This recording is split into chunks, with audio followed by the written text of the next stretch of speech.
Hello student, आज हम discuss करेंगे नस्ट इक्वेशन को लेकर के। नस्ट इक्वेशन का यूज कहाँ करते हैं? जैसा कि हम जानते हैं कि अगर हम किसी भी सेल का पोटेंशियल अगर हम फाइंड आउट करते हैं स्टैंडर्ड कंडीशन पे, स्टैंडर्ड कंडीशन मतलब टेम्परेचर 298 केल्विन हो, कंसंट्रेशन 1 मोलर हो, और अगर गैस है तो प्रेशर कितना हो 1 बार हो, तो उस केस में उस सेल का पोटेंशियल फाइंड आउट करने के लिए हम क्या करते हैं? सेल का पोटेंशियल इक्वल टू कैथोड का एसआरपी माइनस एनोड का एसआरपी। तो कैथोड के एसआरपी में से एनोड के एसआरपी को क्या कर देते हैं? माइनस कर देते हैं, जिससे हमारा सेल का पोटेंशियल क्या हो जाता है? मालूम चल जाता है। लेकिन अगर मैं क्या करता हूं कि कंसंट्रेशन को चेंज कर दूं, या टेम्परेचर को चेंज कर दूं, या मैं प्रेशर को चेंज कर दूं, या तीनों को चेंज कर दूं, या किसी दो को ही चेंज करूं, तो उस केस में जो हमारा सेल का पोटेंशियल आता है वो स्टैंडर्ड ना करके नॉन स्टैंडर्ड आता है। और ऐसे केस में हम नस्ट इक्वेशन का क्या करते हैं? यूज करते हैं। तो नस्ट इक्वेशन क्या है? अगर हम नस्ट इक्वेशन की बात करते हैं तो नस्ट इक्वेशन क्या होता है? E cell is equal to E not cell minus R T upon N F L N Q. ये आपका फॉर्मूला होता है नस्ट इक्वेशन का। E cell is equal to E not cell minus R T upon N F L N Q. अगर हम बात करते हैं ई सेल की, where E cell means cell potential at non standard condition. ये non standard condition पे cell का potential है। मतलब हमने टेम्परेचर को जब चेंज कर दिया है, या प्रेशर चेंज कर दिया है, या कंसंट्रेशन चेंज कर दिया है, तो उस केस में सेल का पोटेंशियल कितना आया है। और ई नॉट सेल क्या होता है? तो हम बोलते हैं E not cell equal to cell potential at standard condition. ये सेल पोटेंशियल है किस पर है? स्टैंडर्ड कंडीशन पे। ठीक है, स्टैंडर्ड कंडीशन मैंने आपको बताया है। स्टैंडर्ड कंडीशन पे सेल का पोटेंशियल कैसे निकालते हैं? तो E not cell equal to E not cathode का SRP of cathode minus E not SRP of anode. हम क्या करते हैं? कैथोड के एसआरपी में से एनोड का एसआरपी माइनस कर देते हैं, जिससे हमको क्या मिल जाता है? सेल का पोटेंशियल मिल जाता है स्टैंडर्ड कंडीशन पे। आर क्या है? तो आर को हम बोलते हैं universal gas constant. Universal gas constant, जहां पर हम आर की वैल्यू क्या लेते हैं? 8.314 जूल पर मोल केल्विन। 8.314 जूल पर मोल केल्विन। और टी क्या है? टी यहाँ पर जो है वो टेम्परेचर है, किसमें? केल्विन में। यहाँ पर जो टी हो क्या है? टेम्परेचर है, किसमें? केल्विन में। वहीं अगर हम बात करते हैं एन की, एन क्या है? Number of transferred electron, number of transferred electron. ठीक है, मतलब कितना इलेक्ट्रॉन ट्रांसफर हो रहा है एनोड से कैथोड की तरफ, कितने इलेक्ट्रॉन ट्रांसफर हो रहे हैं। ठीक है, next F is the Faraday's constant.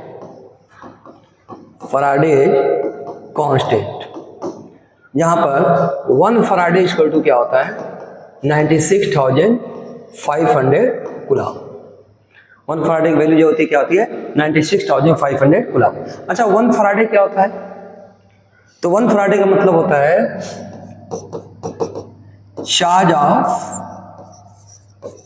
1 mole of electron.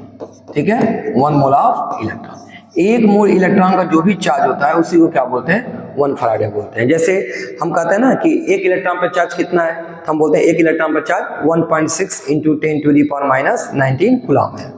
तो 1 मोल इलेक्ट्रॉन का चार्ज कितना होगा? तो उसमें एवोगैड्रो नंबर से क्या कर देंगे? मल्टीप्लाई कर देंगे। 6.022 इंटू 10⁻23 इंटू 1.6 इंटू 10⁻⁻19। जब मल्टीप्लाई कर देंगे तो हमको क्या निकल के आ जाएगा? 1 मोल इलेक्ट्रॉन का क्या आ जाएगा? चार्ज आ जाएगा, जो कि किसके बराबर आता है? 96,500 कूलम के बराबर होता है, जो कि हम क्या बोलते हैं? 1 फैराडे बोलते हैं। Q क्या है? Q यहाँ पे है रिएक्शन कोशिएंट। Q क्या है आपका? रिएक्शन कोशिएंट है। ठीक है, मतलब हम जानते हैं कि हम लोग इक्विलिब्रियम चैप्टर में पढ़े हैं, reaction quotient Q equal to होता है active mass of product of active mass of product upon product of active mass of reactant, product of active mass of reactant.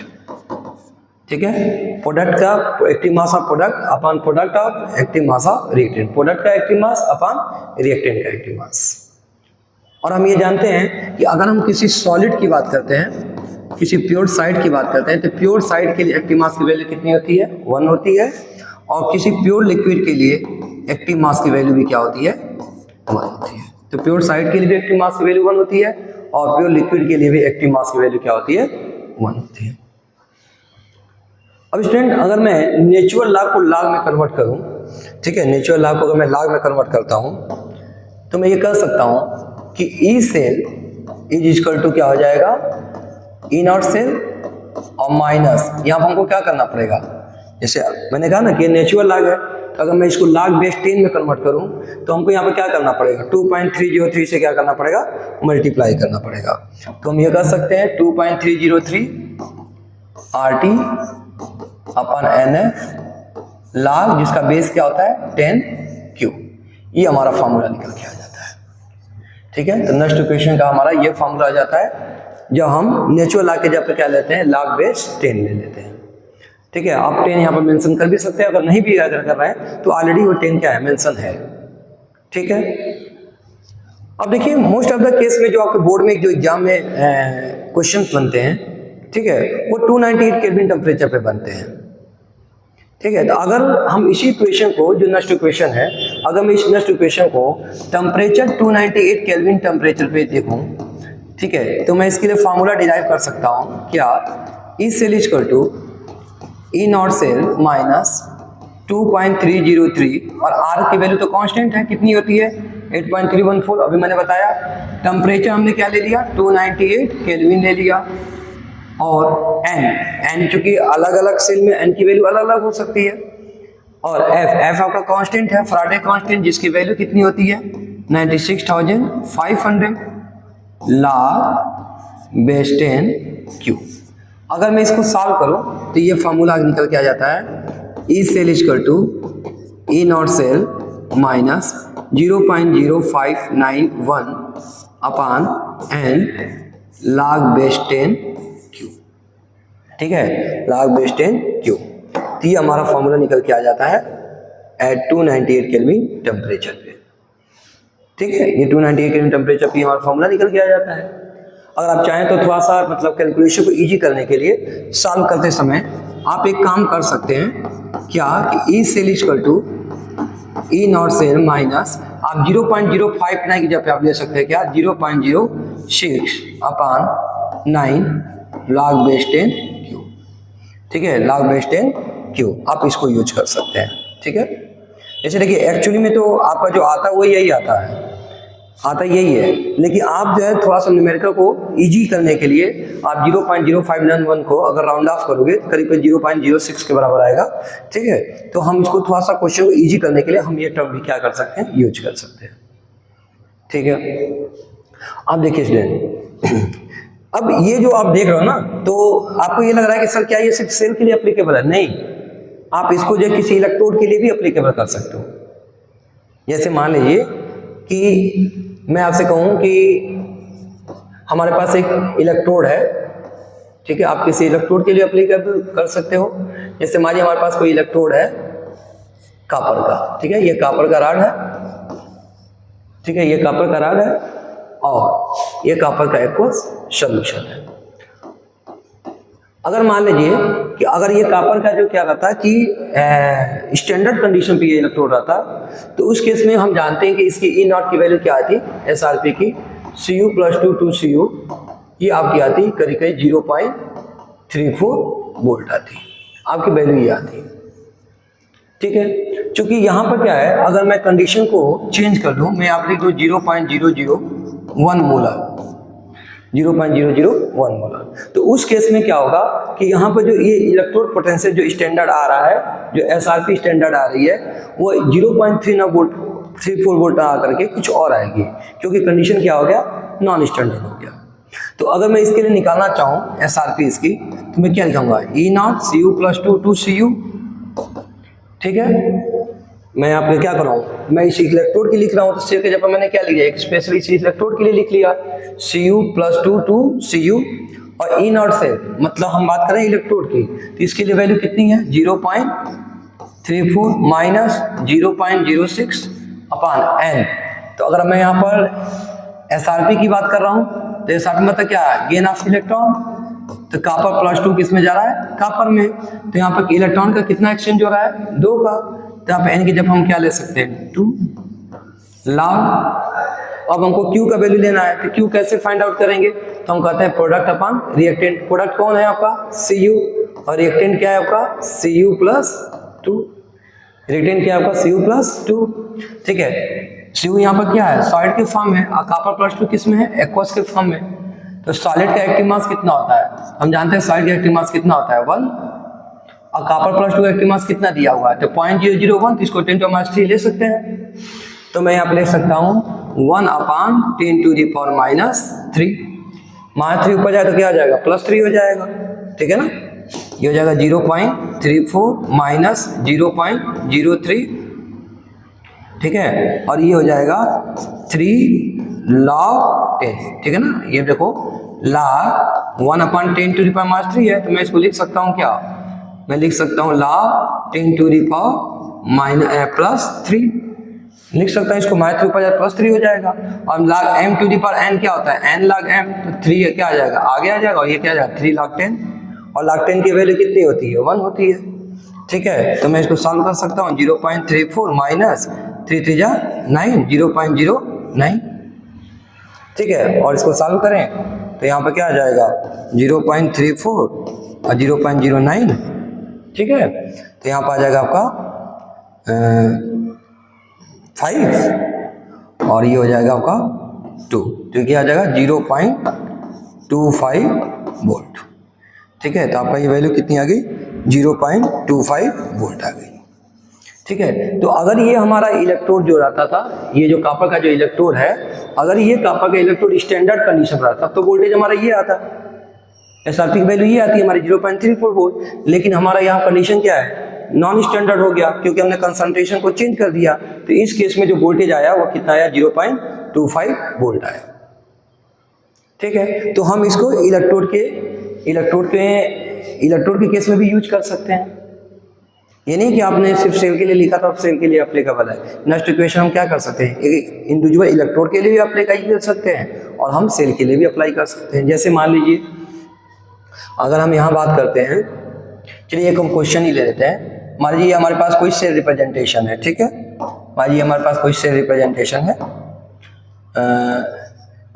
Zinc solid Zn+2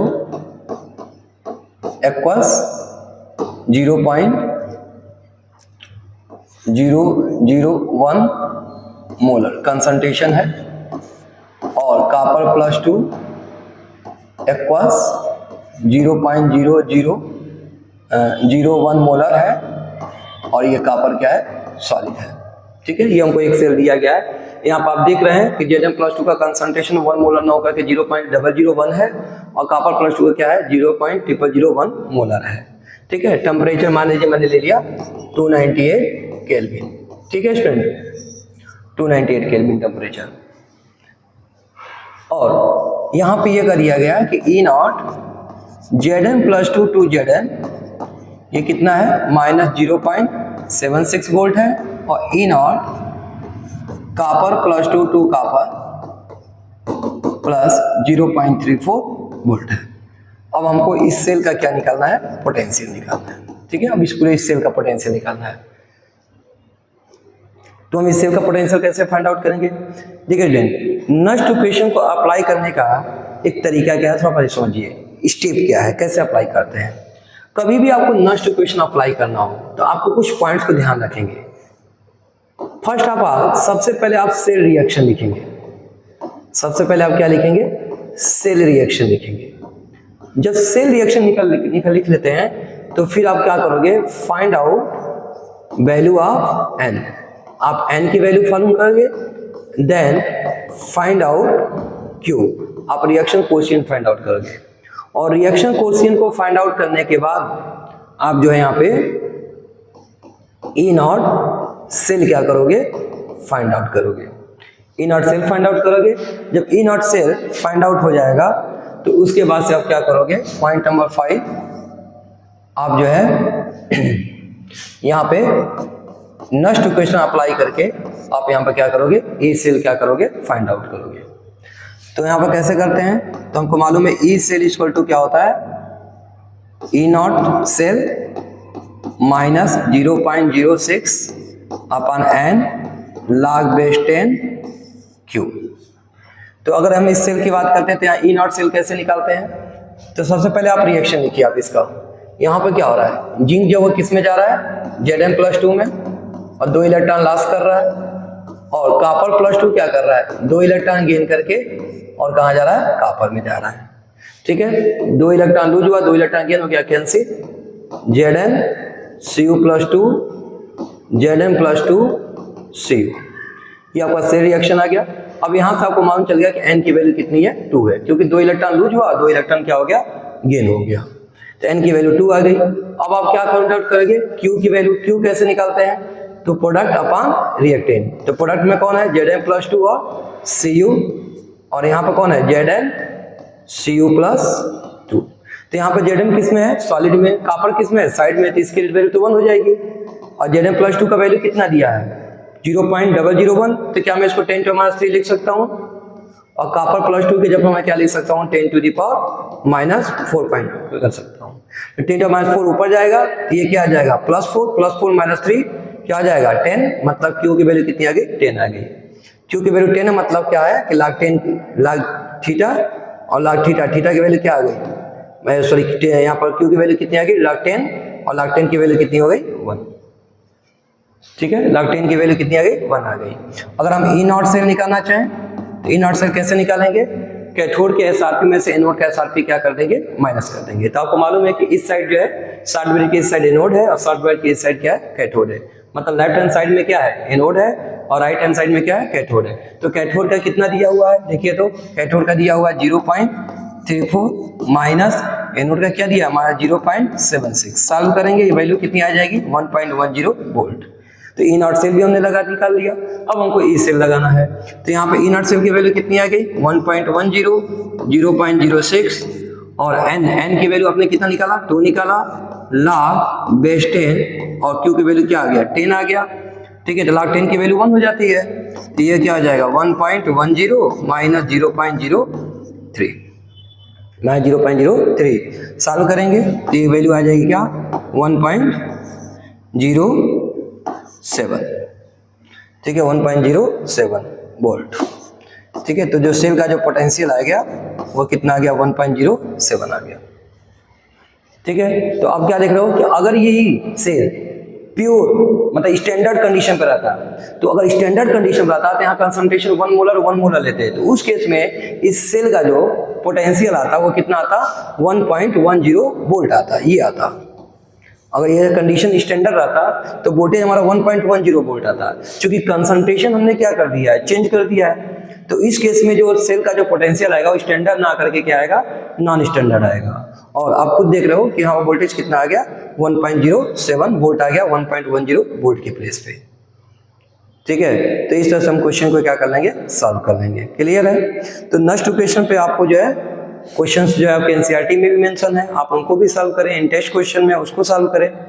ठीक है, इसके बाद से नेक्स्ट लेक्चर में हम बात करेंगे कि सेल पोटेंशियल का इक्विलिब्रियम कांस्टेंट के साथ क्या रिलेशन है, गैस की एनर्जी का इक्विलिब्रियम के साथ क्या रिलेशन है, और उस पर न्यूमेरिकल्स क्या क्या हैं। एंड आफ्टर दैट हम बात करेंगे कंसंट्रेशन सेल्स के बारे में। ठीक है, थैंक यू।